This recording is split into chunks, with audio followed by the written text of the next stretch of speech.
hope that's okay with everyone. Sarah, I wonder whether you could share our check-in in the chat and we can get going with that while people are still joining us.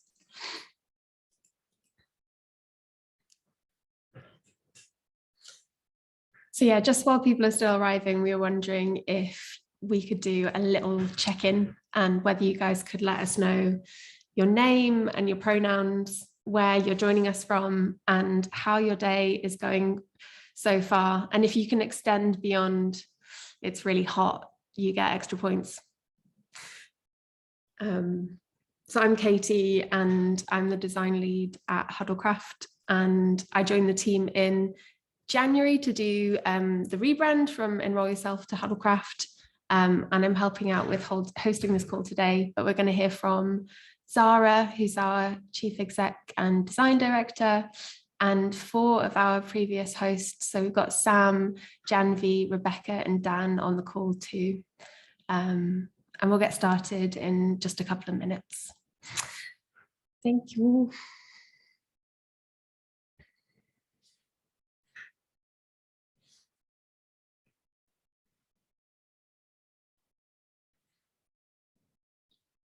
So we've got Olivia, Ali, Bailey, Colin, Rachel. Kudos to all of you holding children at the moment. It's very impressive.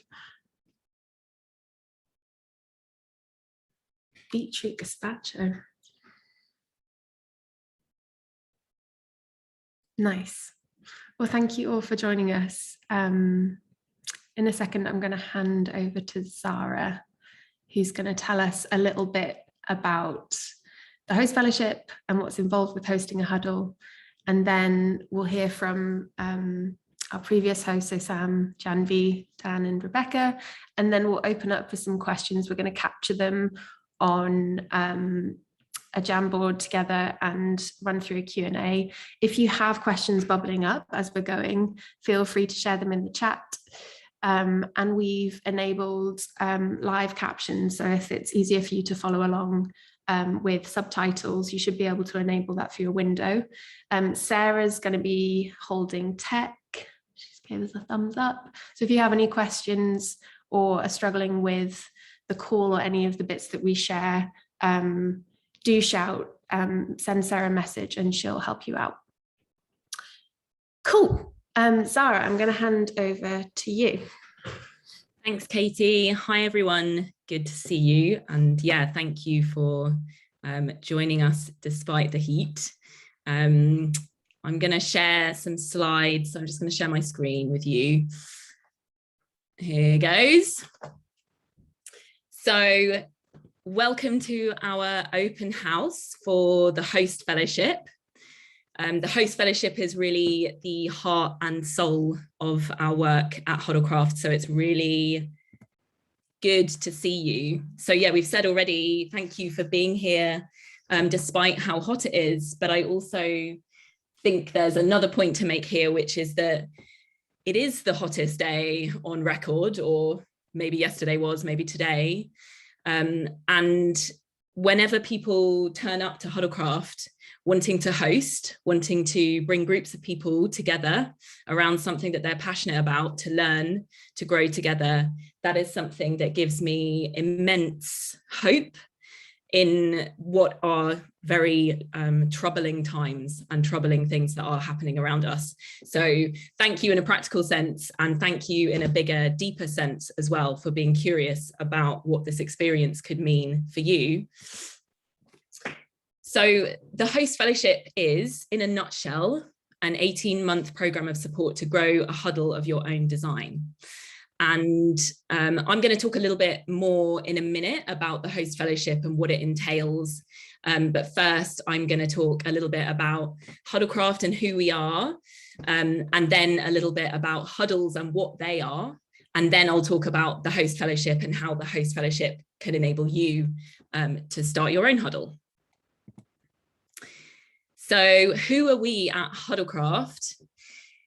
We are all about tackling steep learning curves together as peers, as co-learners. And these are sort of some core pillars really of what we're all about. So at Huddlecraft, we believe that people can learn to thrive together on this finite planet of ours. We believe that is possible. And then we know, or scientists, research tell us, that human potential to learn is infinite. And so we're really interested in unlocking more of that potential to learn. And from our practice, we see how huddles can unearth potential that people can't when they're on their own.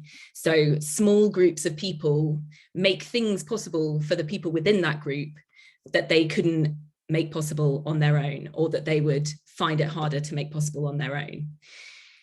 But craft is required for huddles to work to their full potential. And so at Huddlecraft, we are propagating huddles and also Huddlecraft as well. And so this is what our name really means in a nutshell. So huddling, to come together as a group, and craft, to exercise skill in making. And for those of you who end up joining the Host Fellowship, you'll start your own huddle, and it will be a journey in crafting that space and in developing those skills, as well as offering a space to others to join you. And so a little bit more about huddles and what they are and how they work. So a huddle is a purposeful peer group that tackles a learning journey together. And so what a peer group means is that you have a group of people who are going to teach each other, who are going to relate to one another as equals, who are going to see the gift, the value in everybody there, and who are going to work together and collaborate in order to tackle a learning journey or a learning edge. And huddles have three key ingredients. So the peers themselves, the group of people, which tends to be between 8 and 12 in our model. And then the purpose. So why is this group of people coming together? And I'll talk a bit more about that in a second. And then a pathway. So a structured journey that group of people go through together in order to reach that purpose. And that structure is important, because without it, peer groups often don't reach their full potential. And so this idea of purpose, what are huddles actually for? So here are some examples from our previous hosts, the last Host Fellowship and hosts before that. And it's really a cauldron of eclectic different themes, which all in their own way connect to the idea of a better world. And to pull out just a couple, because our hosts who are on the call will tell you more as well.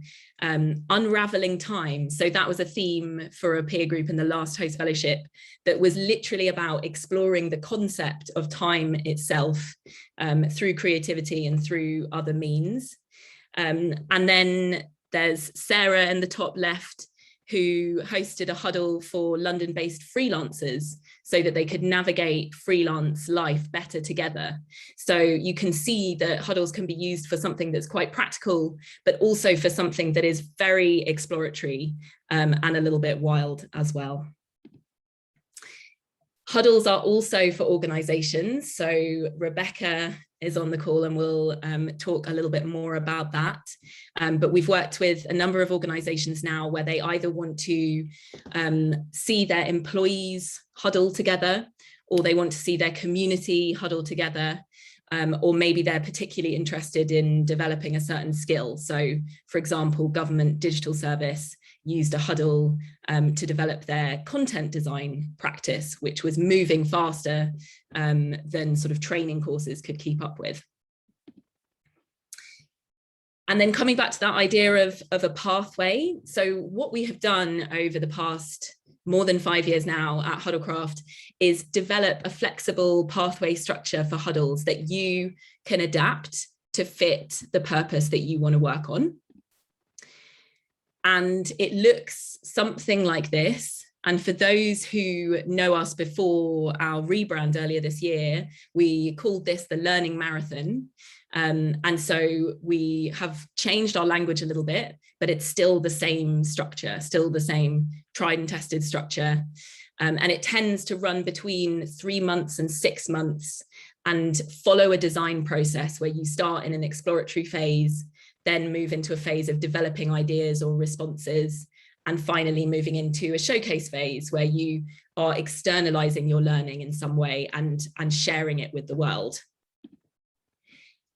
And what we've done is test out a number of different sort of touch points, meetups, intensives, workshops, formats that can be pieced together within that structure, within that pathway, in order to meet the needs of the purpose that you bring. So again, I think our hosts will talk a little bit more about the purpose that they were focused on, and maybe what that meant in terms of how they adapted some of the structure that we offer. So huddles are a collective experience, and this is all about hosting, not teaching. So if you're here wanting to teach a group of people about something, there are lots of platforms for that. So you can go there. But if you're interested in hosting a group of people who are actually going to lead the process with you, then you're in the right place. Learning questions are a big part of the structure, and usually within our huddles, everyone has a learning question that frames their journey. And there are, again, lots of different ways of approaching this that might fit the purpose that you have in mind. So sometimes the questions are multidisciplinary and everyone has their own one, and the connections might not be immediately obvious, but found in the process itself. Other times there is a very clear uniting theme, such as time that I just mentioned, and all the questions will connect to that. And we also have huddles sometimes where there is one shared learning question too. And this is just one example of something that people say once they have participated in a huddle. And this is the kind of experience that you might be interested in creating as a host. Little bit of stats. So to date, we've trained 30 hosts, so within the host fellowship, although more with organizations as well. So there have been 30 huddles and now more than 300 participants. And one of the things that we love about this model is that people can do it again, because it's not a curriculum. It's not a set of content that you work through that expires. It's different every single time. And so 94% of people say they'd huddle again, and 8% of our community have huddled again, sometimes as many as 3 times. And I won't talk about this in detail because I know we've got a lot to get through and not too much time, but huddles have an impact on people. And I imagine if you're interested in hosting, you're interested in the impact that you might be able to have. And the typical impacts that we see are around people's capabilities and their well-being, and what they report the differences for them. Their relationships, these are average numbers of reported relationships built through huddles. Through the projects that people create as part of huddles. So on the left, there's a design agency that someone started through the process. In the middle, a social enterprise involving food. And on the right, I guess more of an art project, but a phone line that you can call to speak to an ancestor. And this one came out of the Time group. So people create a really wide range of things. They don't all create businesses. That's not necessarily the purpose. But these are some good examples that show that people take things to quite a tangible place sometimes. And finally, something that's important for us at Huddlecraft is that we love to see when people start building peer-to-peer values into the work that they're doing elsewhere. So within their job, within their life, within their side projects, these peer-to-peer approaches start popping up, and we think that's cool. And so the host fellowship itself and how it works. So this is all about growing your own micro venture in a way, or that's one way of thinking about it, and connecting people around this purpose that you care about. And so there's a lot more detail, some of which you can see here, and I won't talk through it all because it's all in the information pack and we can answer questions. But the wheel that you see on the right here, we've designed the host fellowship to contain these different elements in order to help you get your huddle up and running. So training to prepare you, a license to use the structure, the toolkit, the support that we offer, a community of people who've done it before, and a wider community of people who've participated, support from the team, potential to bring in some income. We have an abundancy fund, I'll talk more about that in a second, and then the toolkit as well. And this is, it looks like a mess, but it's not. This is the way we structure the support that we offer you during the host fellowship. So there's the Huddlecraft team, and then we have a team of host mentors who are all people who have hosted before and been through the process.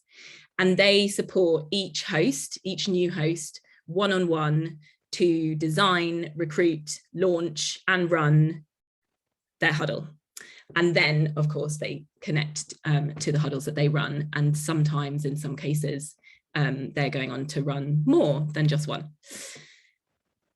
And so this package of support that we offer runs over 18 months because we know now that we need a sort of a germination period where we're training, where we're developing the proposition. And then we know that different people, for various reasons, take different lengths of time to get started and to get going. And so this period of time should provide plenty of time for you to get started and then to run a journey of 6 months if that's what you want to do. The training that we offer includes a whole bunch of things, and we are this year going to divide it down into 2 parts. So we're going to have some training in October when we kick off. And then we're also going to have some training in January, and that's just to stagger the training that you need at different points in the process. All of the training will be online so that we can be bringing people together from different locations. And you will be in touch with and surrounded by and supported by the host community. Some of these people will be mentors, some will be part of the wider community. And I think it's a pretty amazing community of people, actually, and one of the best things that we have to offer. Forgive a little bit of old branding, but just to flash up a bit about the host guide and the resources that we offer you, we're in the process of rebranding all of this stuff, which is quite a large task. So as part of the host fellowship, you will have access to the guide, which is a website where there's everything that you will need at every single stage of the process, right from the beginning through to reflection at the end. Then we have our website where you'll be able to create your own page and list it on the website and share it with the world. And you'll be able to take expressions of interest through that page as well. And then we have a whole bunch of marketing resources and things that will help you connect with people who might want to be involved. And then to mention the Abundancy Fund, so we crowdfunded in 2020 to create a fund that would support hosts to offer bursaries. We didn't use all of that fund in the first year, and we find ways of replenishing the fund as well. But a big part of this is also partnering with organisations who can help us reach a wider range of people. So we will be renewing all of that work this time in support of the journeys that you want to host. This is what the fee structure looks like. And I think it's important to say the Host Fellowship is a non-profit activity for Huddlecraft, but we want to cover our costs and also be able to offer a really high level of support and a relational approach. And there are bursaries as well as these 18-month payment plans, which in our experience makes it a lot easier for people to make this commitment and make this investment. And so finally, how to apply if you're interested in joining us. Speak to us after this if you need more clarification, if you've got questions. Then make an application by 9 a.m. on the 16th of August. There's a form that should be very visible on our webpage. And then finally, we'll do a two-way interview because we think it's important that you interview us a little bit as well, because 18 months is quite a long relationship that we enter into together.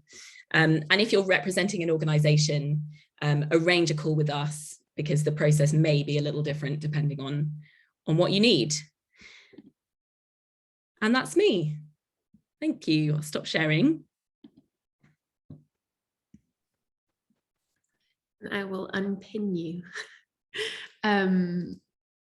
Thank you, Zara. I hope everyone found that really informative. It's nothing quite like hearing Zara talk about what we do.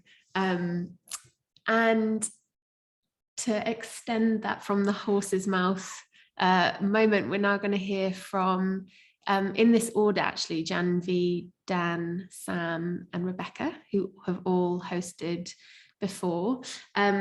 Just to recap for you guys, in case this is useful, we'd love to know what you hosted and why, a favourite moment from the process, and what now feels possible for you and your participants as a result. So Janvi, can I hand over to you? I'm going to pin you so you're nice and big for everyone. There we go.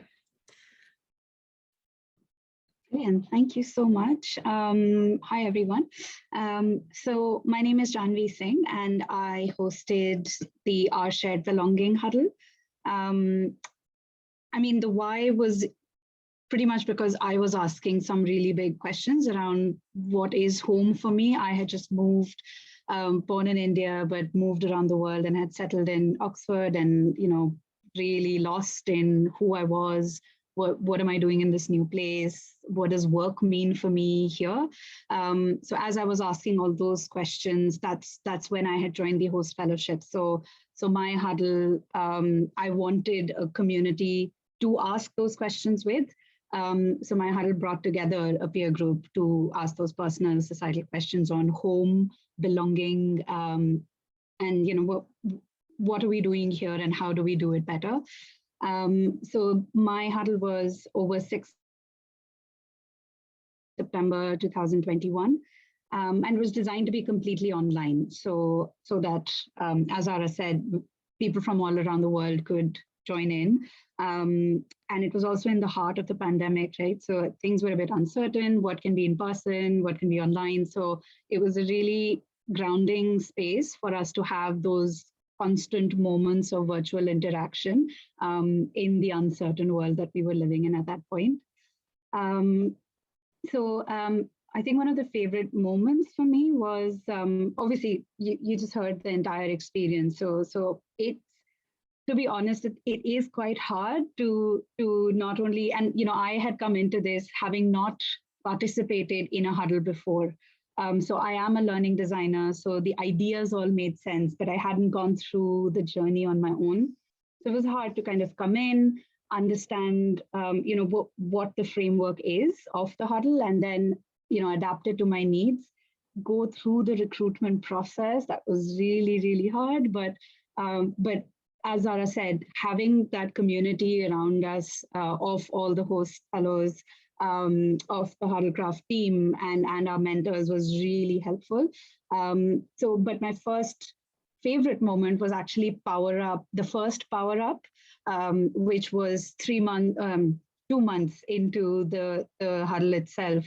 And we had all come together with our questions. We had started unpicking them and going through the explore phase.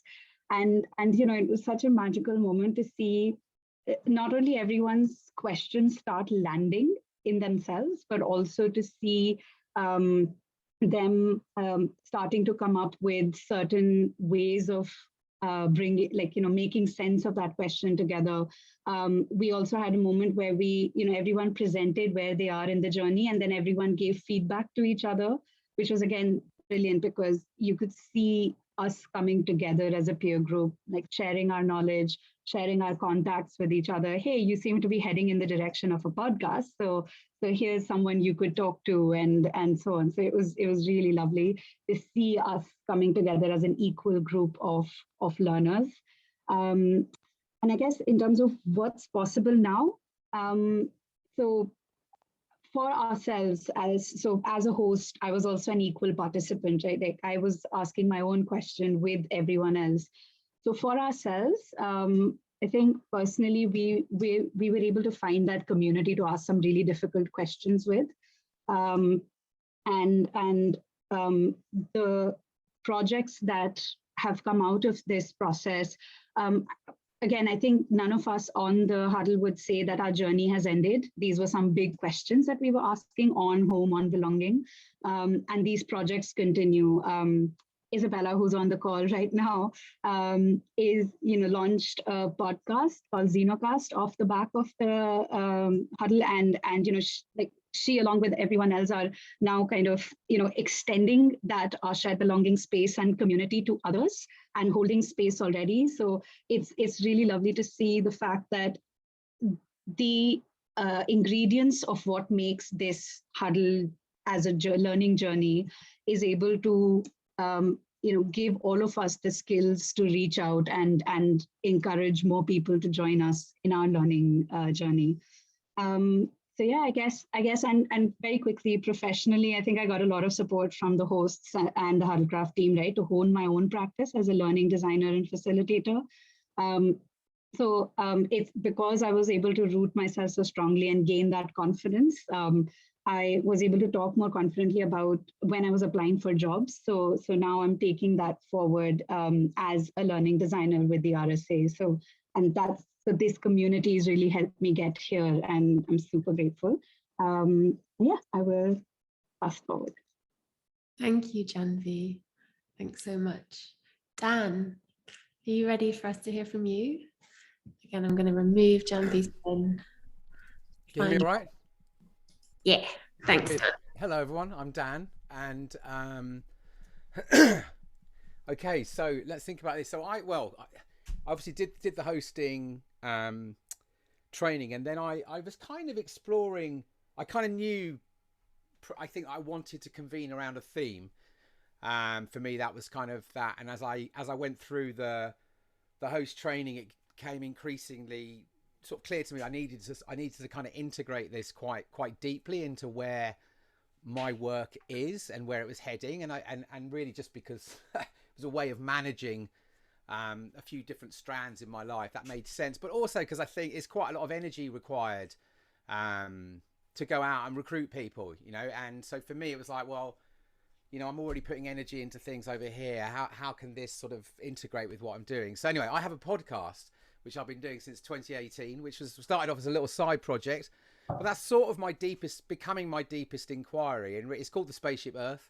And it's really about reimagining the world around us, imagining everything to be alive. And we use this, I have this frame in the podcast, which is this idea of becoming crew. It's this idea of sort of, if all life is actually actively participating in the workings of the flourishing spaceship, how do we shift into that mentality of participating, of being kind of active crew members on this earth versus kind of passive passengers? So that's what I decided to take into my offer, basically, because I felt like I'm having those conversations.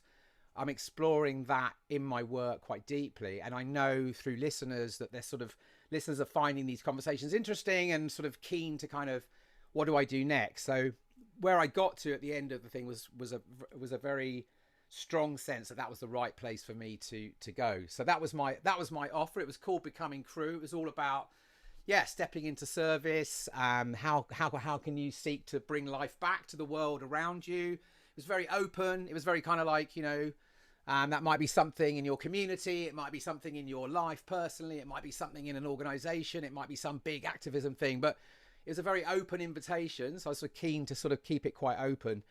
And I did offer up 2 sort of provocations, I think, into the invitation as well, and again quite tightly aligned with where my sort of exploration is. One is about our relationship to the natural world, and I mentioned that because that also affected how I structured the thing, and we actually did quite a lot of stuff together out in more wild places, wilder than Zoom anyway. And so one was exploring how, how can we learn to think like the natural world works, and the other provocation was how to bring this kind of experimentation, this action, into your projects, into your things. So again, a sense that I wanted it to feel like it was a really sort of it was about helping people, helping us all really, take action with the things that we feel inside us, which often we can find that quite difficult sometimes to take our sort of conceptual or our desires and our wishes and actually make them happen. So that was the provocation, like come and experiment and come and explore our relationships in the living world, and let's help each other with our big questions. And yeah, so it was a bonkers 6 months. It was in all the right ways. I use bonkers as a very positive frame. But I did it. I'm based down in Bath. I had people applying from all over the country, which is interesting. But I said like the first weekend would be here down in Bath. The second we did 3 physical meetups, so 3 weekends across the 6 months, start, middle, finish. The rest of it was all online. And that for us, that worked really well. It worked really well. It got us a chance to sort of check in with each other at the start, build a bit of trust, I think, and then sort of shift online. So Dan, I'm so sorry. I'm afraid we're going to need to move on. That's it basically. That's it, I think. Just want to make sure that we hold plenty of time for questions, and we're going to be following up with links and stuff, so hopefully we can share more info about how you designed Becoming Crew in the follow-up. And just worth saying that Dan's about to run Becoming Crew again, that he might have gone on to said.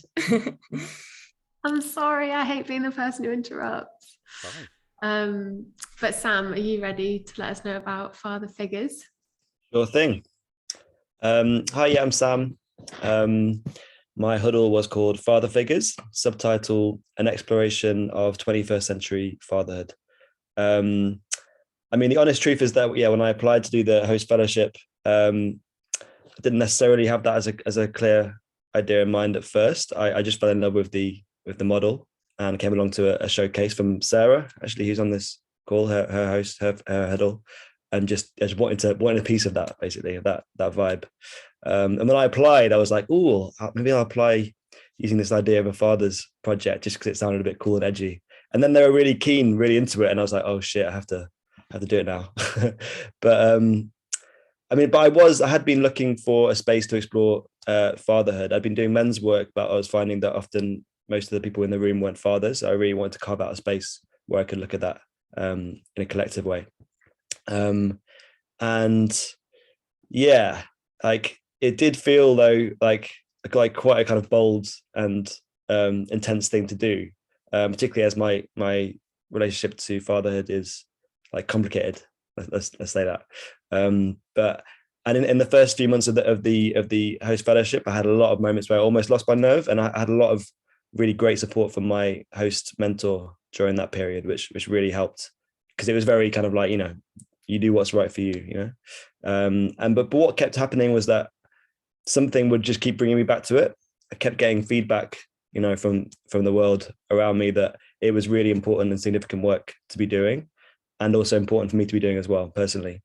So in a way, I think in terms of the Huddlecraft, the model, it was really kind of testing how far you could take it into the realm of really personal, intimate work.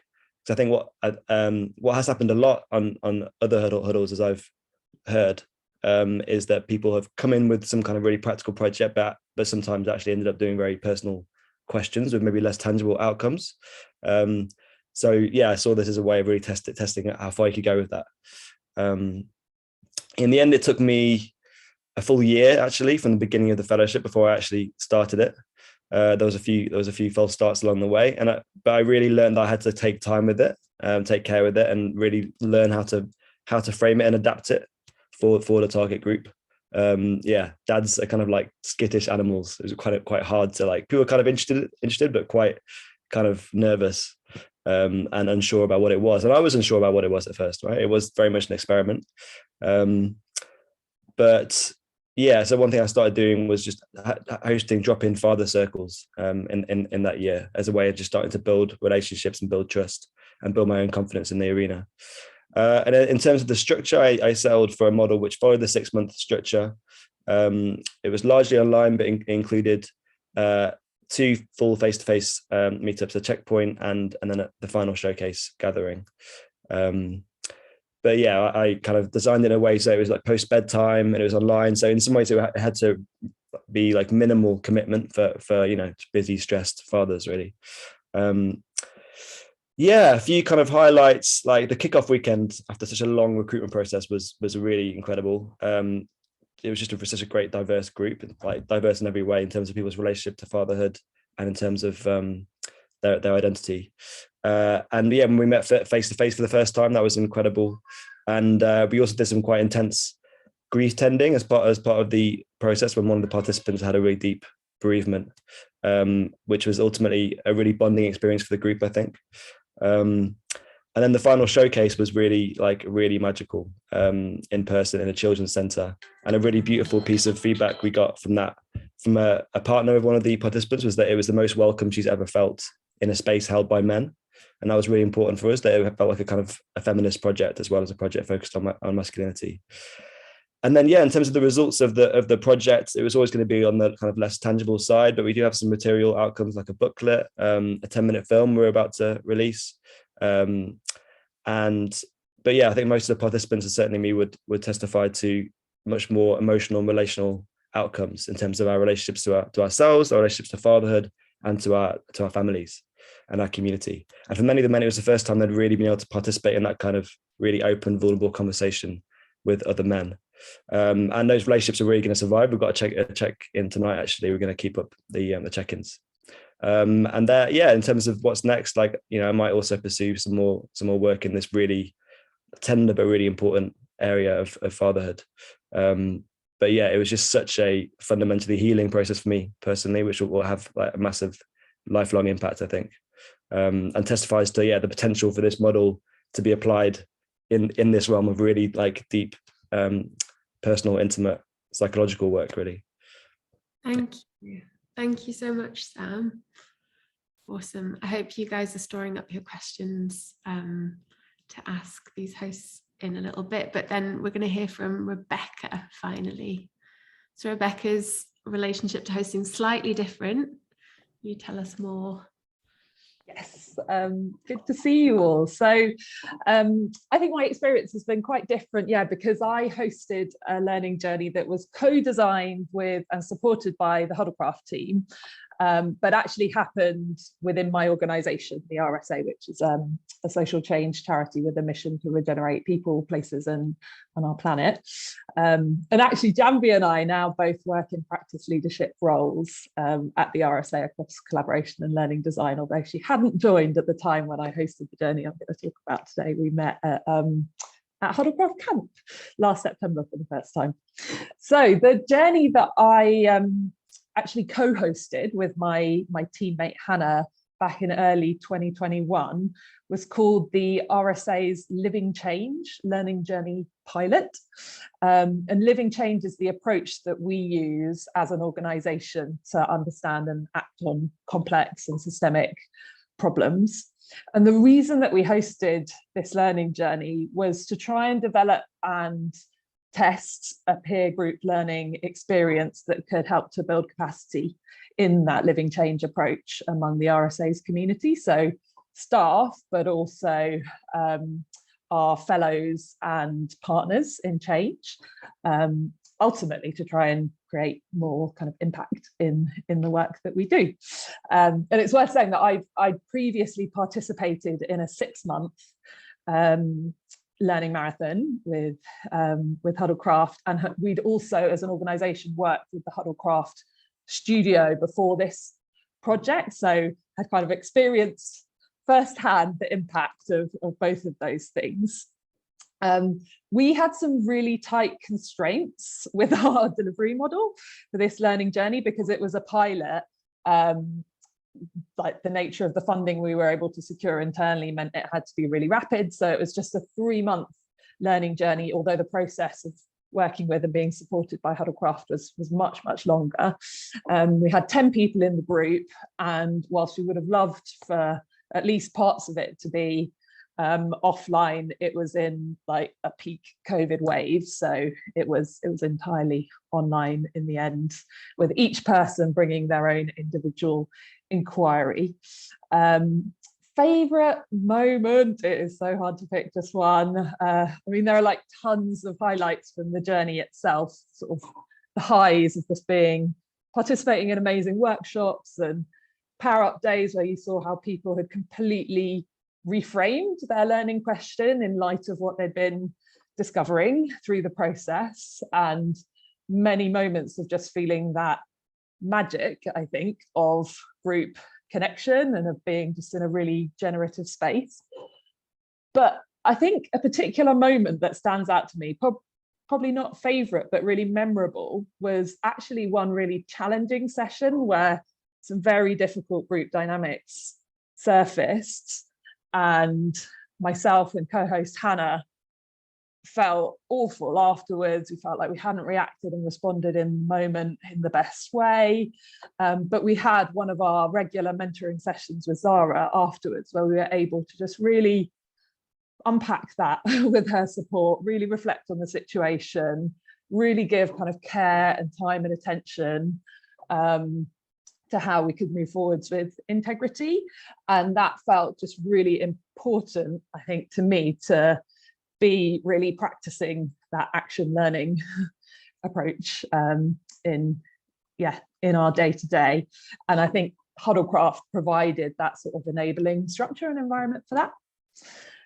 So what's possible now as a result of the journey? Well, I think there's so many different layers to this, but I think we've sort of designed the elements of the Huddlecraft approach into all sorts of different projects that we've worked on since, both more explicit living change, capacity building things, but also many other things, like recently, and I wasn't hosting this, but recently some colleagues were hosting a learning journey with senior leaders in NHS Lothian in Scotland. And I was able to play a sort of coaching, mentoring role on that, kind of probing on how to bring in peer-led approaches. And I really feel like I have just developed a depth of craft, as Zara was saying earlier, in peer-led learning, spanning sort of process design, but also hosting and facilitation that now infuses everything I do. And I think just lastly, in terms of the actual our huddle, our group, and building capacity in this living change approach, probably the most revealing thing is speaking to people over a year and a bit on, where this is now part of their practice. But not only that, I think like the relational ties that developed through the learning journey have just seeded all sorts of new possibilities and practical collaborations in our organization. Awesome. Thank you so much, guys. There's nothing quite like hearing it from people who've done it before. We're going to move on to sort of questions and Q&A now. And we've got a little Jamboard. I'm just going to share my screen in case people haven't used this before. It's basically an online whiteboard where you can add post-its. This little symbol here allows you to type. So for example, why are you called Huddlecraft? And then when you save it, your post-it appears and you can write another. So I'm going to share a link to this board in the chat now, and we'd love to collect all your burning questions. They can be challenging, they can feel really basic, and we'll try and get through as many of them as we can now. And if we don't manage to address everything, we'll follow up with a document with some answers to those questions after the call. So I've just shared a link in the chat, which you should be able to follow. If that's complicated for you at all, please just add your questions to the chat or say them aloud and we'll add them to the board. Cool. And we'll take maybe 3 minutes just to add questions. I'll share a bit of music and then we'll come back together.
Cool. That didn't feel like a lot of time, but I feel like maybe we should start answering some of them. Please feel free to keep adding your questions. And like I say, we'll follow up after the event.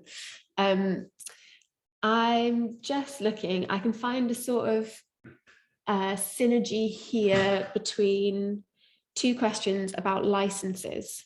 So I wonder, Zara, whether you could take this one, whether you can explain a bit about the need and conditions for the license and what happens after the 18 months is up. Yes. So I think the need is because there's a lot on offer over an 18-month period, and it is quite a long relationship where Huddlecraft are offering a lot and the host are doing a lot. And so I think part of what the license agreement really does is lay out some of the foundations for that relationship in a way that is clear, and that means that we both have something that we can refer back to, and that keeps sort of everyone's needs in mind. It's also, although this might be less conventional in terms of thinking about agreements like these, I think there's a ritual aspect to it in a way as well, because signing an agreement is a way of really stepping in and making that commitment formally.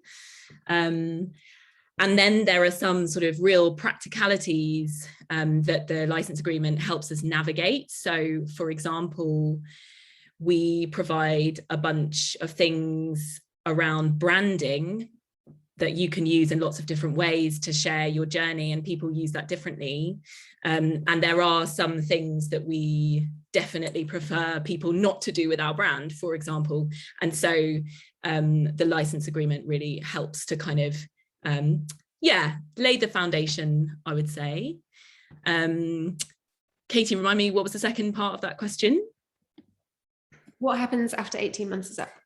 Yes. So what happens after 18 months is that we review that individually with you.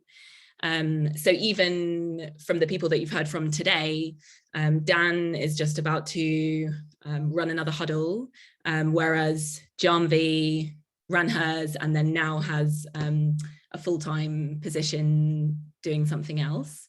And so for some people, it's something they want to build into and make part of their practice. And for other people, it's something that they want to do once as a one-off experience. And for those who do want to do it again and renew beyond 18 months, it's a slightly different relationship then. So what we've piloted so far with repeat hosts is that there's a percentage of income that can come back to Huddlecraft and that can support us to keep supporting you. But we're really figuring that stuff out at the moment. We're still sort of shaping what that relationship looks like afterwards. But I think what we definitely know is that we really want to stay in relationship with people who want to host again, because we think we're stronger together. We learn things that hosts can benefit from. Hosts are learning things that we benefit from. And of course, it's a community as well. Thank you, Zara. There's another little group of post-its around coaching, mentoring, the community of hosts. And I wonder if I could open that up to Janvi, Sam, Dan, Rebecca, about your experience of the support that comes with the fellowship, and what it's like to be part of a cohort of hosts. I know you weren't quite, Rebecca, but you co-hosted. So kind of, yeah, what the support was like for you.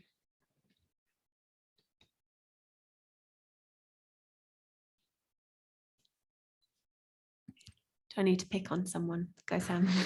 Yeah, I could speak to that. I had two mentoring relationships over the 18 months that I was a host, and they were really, really invaluable and really both very unique. So yeah, I think obviously, so the host mentor that you receive will be chosen wisely by the Huddle team, and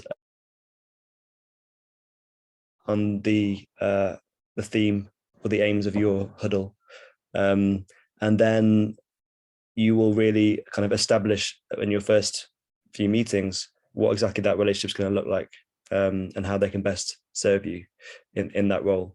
But it's a really, really pivotal part of both peer mentoring that you're going to be facilitating in your Huddle, and the mentoring you get from a host who will have done it all before, so we'll be very familiar with the challenges, or at least many of the challenges that will be coming up. I'm sure there'll be some new ones as well. But yeah, really, it was a really significant part of it for me. Thanks, Sam. And Sarah, I'm going to pick on you. Do you want to say a bit more about how that like nervous system of host mentors and hosts work, and how the calls are going to be structured on the next fellowship? Yeah, sure. So hold on, let me put back self-view for the people that are watching the recording, because otherwise I'm a disembodied voice. So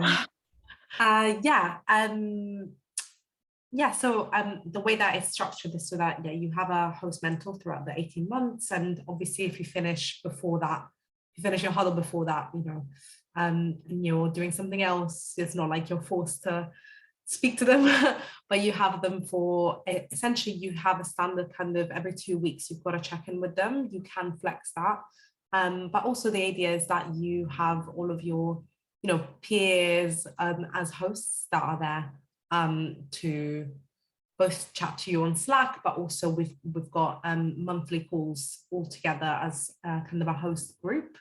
And the monthly calls are all about kind of essentially they're action learning calls. So they're really about bringing kind of a challenge, whether that's hosting or recruitment or whatever it is that's coming up in this journey, and then to all respond to it together and really kind of tackle that together. And so learning from the wisdom of the group essentially, and also the mentors that might be on that call as well.